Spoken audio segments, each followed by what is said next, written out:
Hey everyone, it's Connor back from This Old Farm, and today we got a little bit of good news. So today is Thursday the 4th, I think it is, August the 4th. And it's been, yesterday, Wednesday, would have been 3 weeks since we brought the radiator for Marte the M to the shop. The radiator shop, Borgen Radiator. I'll give them a shout out because we picked it up today. I gave them a phone call, and they said it was done. I don't know how long it's been done. Like I said, it's been 3 weeks. They quoted me a week and a half. So it's probably been done for a while, and they just never called me like shops usually do. But so we called. They had it. They said it was done. There it is. And so I want to give a shout out to them. They did great work. I'm very happy with it. Of course, we don't have it running yet or whatever, hooked up and all that. But it seems like they did a pretty good job of it. So there it is. It's going on. It's on the install mode. The nice thing about these early radiators, and I'm going to zoom you guys out because you can't see the whole darn thing. The nice thing about these early radiators is that they have these, the fan shroud on them are half pieces. So you've got this side, and then you've got the other half here, which will slide in, you know, like so. You got to kind of wedge it up in there, but it makes it really nice because you don't have to have the fan shroud in before you put the deal on. You can install it after the fact. So it's, you know, whereas the other way you'd have to have it on the fan here, and then you'd be fighting stuff to getting it shifted, and, you know, and it just becomes a mess. And so the nice thing about this is you can just, everything can get installed after the radiator's put in. I put the radiator in, then these will get... Well, my phone's having technical difficulties again. So what we were saying is the radiator can get put in, and then these things can get put in. You can see that one's already in over there. This one's waiting down here. I do have to get a new hose for this one, I think, down here. This is a new hose I made. I did kind of a poor job of it, but it's made. And then this one down here I didn't have made. I might get one. I'm not too sure. The hose was fine, but it's kind of at that point where it's like it's off. You might as well do it sort of thing. But we'll see. I don't know. I don't really feel like running to Napa. Granted, I can't get it running tonight anyways, even if I wanted to. But, yeah, we'll see. We'll see what happens there. But, yeah, so we got our radiator back from Borgen Radiator. And now I'm just kind of working on doing the installation mode here. You can see we've got our hydraulics in a mess. And if you watched one of the recent farm update videos, you will have heard that I'm changing out the two-way valve. So that's kind of a in the process project. So as this wheel still needs to get turned to dish out rather than dished in like it is right now. So there's kind of a couple things in the process, but I do have all the bolts loose on that, but I would kind of like to pull Marte out and then go through and do that because there's not much working space here, and it would kind of be nice to have you know, kind of be out in the wide open. Now that I got the radiator back, I can do that. I can take the tractor out I can drive it out rather than, you know, have to pull it out. I do have to I'm going to make a Steiner order here soon. And when I do that, I do have to get a radiator's on my mind. I do have to get a alternator bracket. I robbed the one that was on Marte and put it on the Super M. I'm just going to leave that one on the Super M, and then Steiner sells a kit. I'll get that kit and put that bracket on here. I could make one probably pretty easily, but I'd rather just buy the kit. What the hell's on me? Spider or something was crawling on me. So sorry for the profanity. I know some of you guys don't like that stuff, and I try to keep it off the channel, but it slips through every once in a while. But so anyways, yeah, I have to get an alternator bracket there ordered up, so that might kind of hinder us for a little bit. But other than that, once we get the radiator installed and then we kind of get the hydraulics set up and whatnot, and switch the cast center over here, I think we'll be doing pretty all right. We got our new gauges to test out. We still haven't been able to test them because, you know, after I got the radiator fixed, or thought I did, you know, then we popped that other thing. And I will show you guys, let's see, I think it was, yeah, it's this side. Let's see if I can show you without having to turn the light on. I might have to turn the light on. But over here, what they did is they put an entirely new piece in there. So if there you go. You can kind of see under the rubber bit there, there's an entire, see that square patch that's above the rubber patch? They put in an entirely new insert deal there so that when they put the stud in, it doesn't leak in there anymore. And they installed a stud there already. I've got a nut. I found a nylock nut for it because they didn't drill a hole in it to do the castle, and I couldn't have used the original castle nut anyways. So I suppose I could have got one, but it's just, nylocks are just as easy to use. So I'm just using the nylock. So we can go through and bolt that all down, and it shouldn't leak when we're done with it. I'm hoping that they, you know, tested it for like pressure wise and stuff like that. If they didn't, well, I mean, it didn't leak before, and I can't imagine it's gonna leak now either. So that's kind of where we stand with Marty right now. I'm gonna keep putting this thing together, and we'll bring you guys back when we're pretty well assembled, I guess. Well, there we are. We got the radiator in. It's the next day since the last clip there. The radiator's in. The support bracket is bolted in. The fan shrouds, well, the full fan shroud, the two halves are in. We got our upper radiator hose on and clamped down. The clamp's tightened. If we go over to the other side, we have a new hose down there clamped on. I'm hoping that doesn't leak. It's got a little bit of a where are you? A little bit of a gap around there, but I think it should be okay. I guess we'll find out. So we're gonna go ahead and put some coolant in this thing and see if we get any leaks again. I better frickin' not spend a lot of money to have this thing if it ends up leaking again.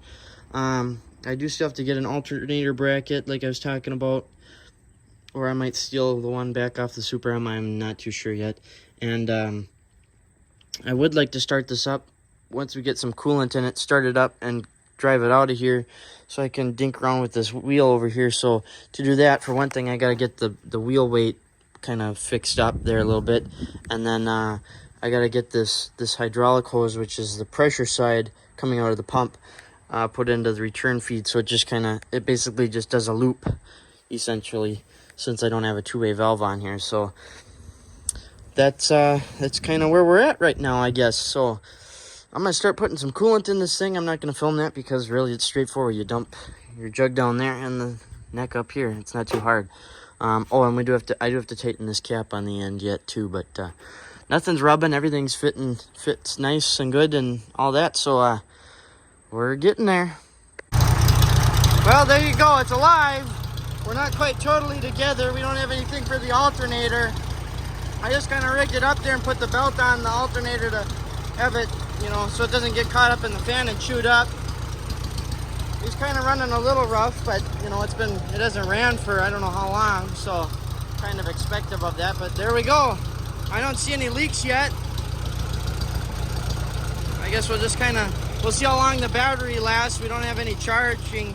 You know, with that alternator not being set up, it's not charging, so we'll see how long we last with juice here. And yeah, there we go. Woohoo! Well, I don't know how well you guys are going to be able to see me, but as I walk into the light, you'll be able to see better. But as you can see, Marty's not in this home anymore.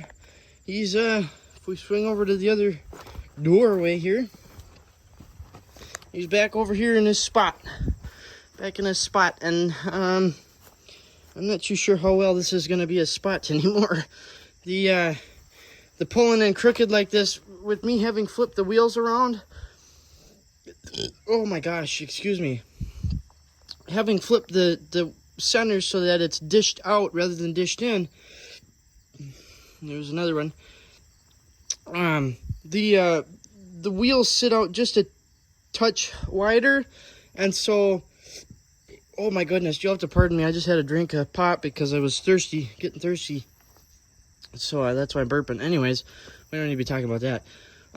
So with them widened out like this, when I have to drive in crooked like this, the tires rub on either side of the walls here. I think if I was pulling in just straight in, it would be fine. It would be the doorway would be wide enough. But having to pull in crooked because of that stupid car up here, it kind of rubs and kind of scrapes and stuff. So I got to cut off this. There's this little bit of tin here that they had for running all the way along. I'm not sure what exactly that was there for, but I'm probably going to take some tin snips or aviation snips, I've heard them called, or whatever you want to call them. Whoops, point the camera in the right spot, Connor. I'll take some tin snips and probably cut this off and try to round off the edges and stuff, because this has got a lot of sharp, pokey edges, and I don't want to poke my tires. I mean, they're already in rough enough shape, let alone start rubbing them on some tin and stuff. So I'd like to cut that off so that I don't have to worry about that issue there. And then there's not much I can do about that side, just let it rub on the wood, I guess. I'm not too sure that I can pull in any better. What would be best is to get that car out of there, but that's not happening anytime soon. It's a couple of you guys have noticed that and kind of taken note. I'll climb up on Marty here. Oh, that was a failed attempt. There we go. There's the second attempt. You guys have noticed this car in the background a couple of times in the videos and have asked. This is a 1956 Ford two-door. It's not the... My dad always said that there was a car that came out in 1956. It was called the Fairlane, I believe. It was a very popular Ford car for those of you that aren't car enthusiastic or whatever you call it. I'm not really either. I just have been told this information, so I'm relaying it onto you. Anyways, it's not the Fairlane. I did some Googling, and I think it's a custom line. I've got a couple photos from when I pulled it out. It used to sit up closer here. It probably sat about where these drawbars are. Maybe a little back further, a little bit. And then we had a bunch of... In here, all those barrels and stuff sat right in front of this doorway here. And when I got Marty, I decided this would be a good spot to put them. So I cleaned out all the barrels. I pulled out the car and cleaned. There was some stuff behind the car. Cleaned that out. Pushed the car back for, up against the back wall. And then I was able to get Marty in here, like we've been doing for a little over a year now. Almost a year and a half. Actually, it probably is a year and a half we've had Marty. But, yeah, so that's what that is. I think it's a custom line. It's a 56. If I remember right, let me look at the license plate. Yeah, it's a 56. My dad's got old 1956 plates because state of Minnesota lets you do that. You can put old plates on it, kind of register them as collector plates sort of thing, and then you can use your old plates that have the same year as the model of the car, the model year of the car. So that's what they're 1956 plates on there, because it's a 1956 model year car. Anyways, we're not a car channel. We're a tractor channel, a farming channel. I guess that's kind of part of farming, but it's sort of not. That's a side hobby. So yeah, Marty's finished up for the most part. I've got to rig up that two-way hydraulic valve, and I'm going to try and get it as close to the seat here as possible. I know lighting is not great here tonight. I also have to find... I believe it was six bolts. 1, 2, 3, 4. Well, maybe just 4. There's 6 total on this. I was thinking there was 8.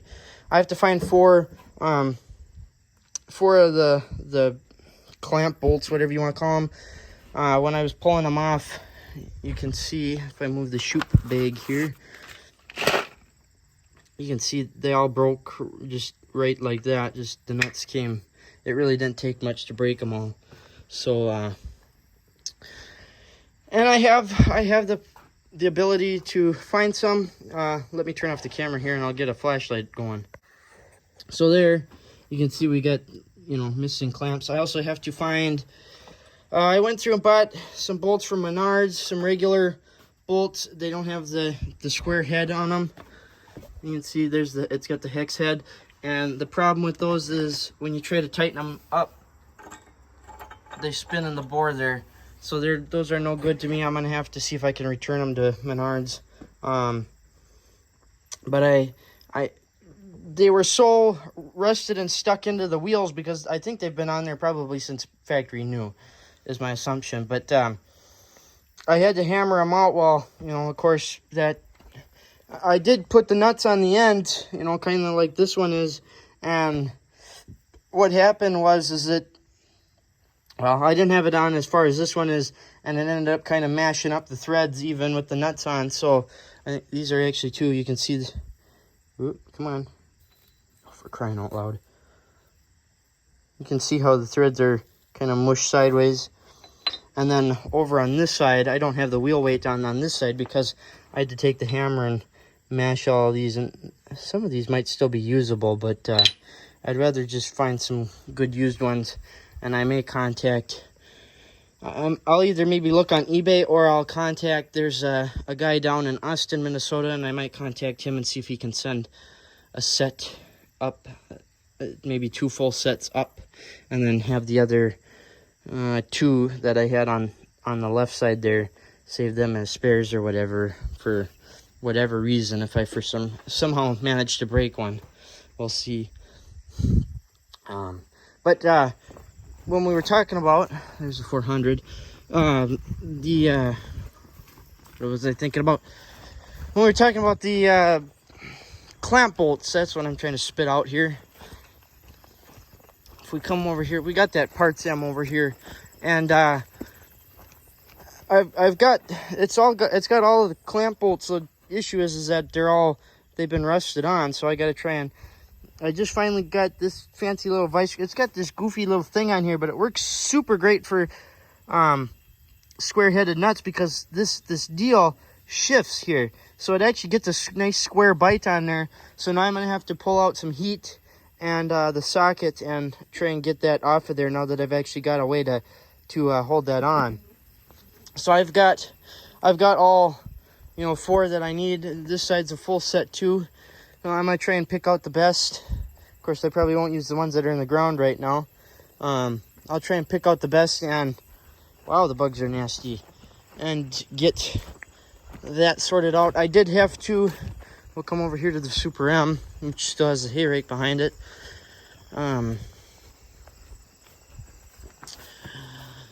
You'll see the hood is up. I did have to pull the alternator bracket off of there. I stole the alternator bracket off of the M and put it on the Super M because the Super M setup was so mucked up that there's the alternator there, that it just wasn't working right, and I didn't really want it to chew up a nice brand new belt, so I put Marty's thing on there.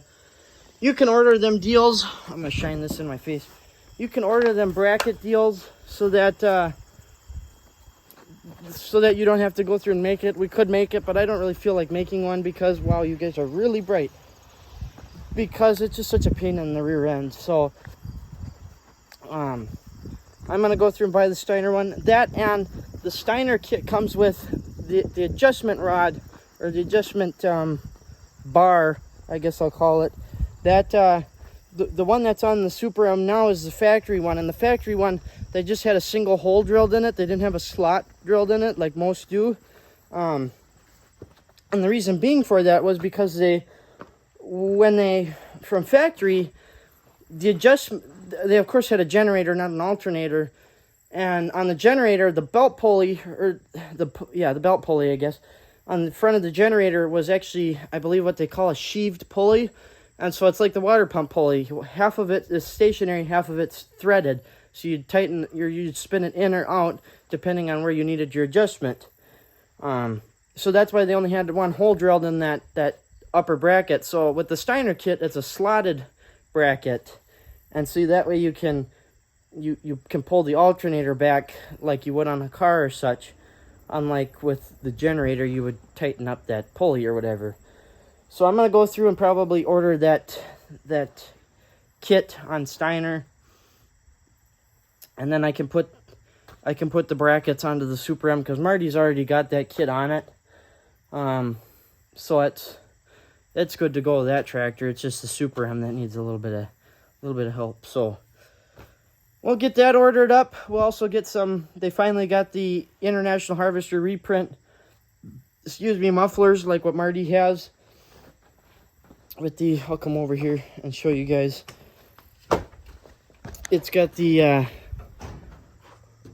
reprinted IH logo and part number. They finally got these back in stock, and so I'm gonna go through and order a couple of them up. I need to get one for the Super M, the 400, which is sitting over there, and then the M Diesel 2. So I need 3 mufflers that I'm gonna get ordered up. So when I order those, I'll order that bracket for the Super M as well. And until I get that bracket in for the Super M, Marty will probably get put back on the rake. We don't have anything to rake right now, but I don't know if Dad's planning on cutting anything anytime soon or not. So I'm just going to go ahead and once I get those hydraulics rigged up on this with that other two-way valve, which I don't remember where I set that now. Once I get that hooked up and get that assembled over there and the wheel weights situated, we'll put the rake back on Marty here and rake with Marty again. Well, the Super M's being fixed up, and I do have to. Kenny told me at when I picked up the Super M that I shouldn't have to deal with assembling, or not assembling. I kind of got scatterbrained here. Sorry, guys. I shouldn't have to deal with setting up or retorquing the cylinder head. Well, I talked to some of the guys at Borkfest, and they were like, yeah, I would retorque that. So I got to go through and do that yet, and then reset the valves again. And then I got to check timing again on it. I have to set my timing light up on it. So the Super M still got a little bit of work. The M diesel, I still got to bring the head. I just haven't. I've put other projects ahead of it, and you know, Marty here was one of them. And now that we're kind of done dinking with that, I can start looking at bringing the M diesel cylinder head to a cylinder shop. So anyways, that's all I got for you guys now. That's kind of where we're sitting at with Marty and stuff here. So once we get some more stuff going on, we'll kind of look at bringing you guys back. So giving you guys another update. So that's all I got for you for now. Stay tuned to more updates on Marty here in the Super M and other tractors and other doings around the farm. There's no hay on the ground right now because everything's dry. So anyways, thanks for watching, you guys, and we'll talk to y'all next time. Let's see, can I hit the button? Nope, I can't. Boop. Bye.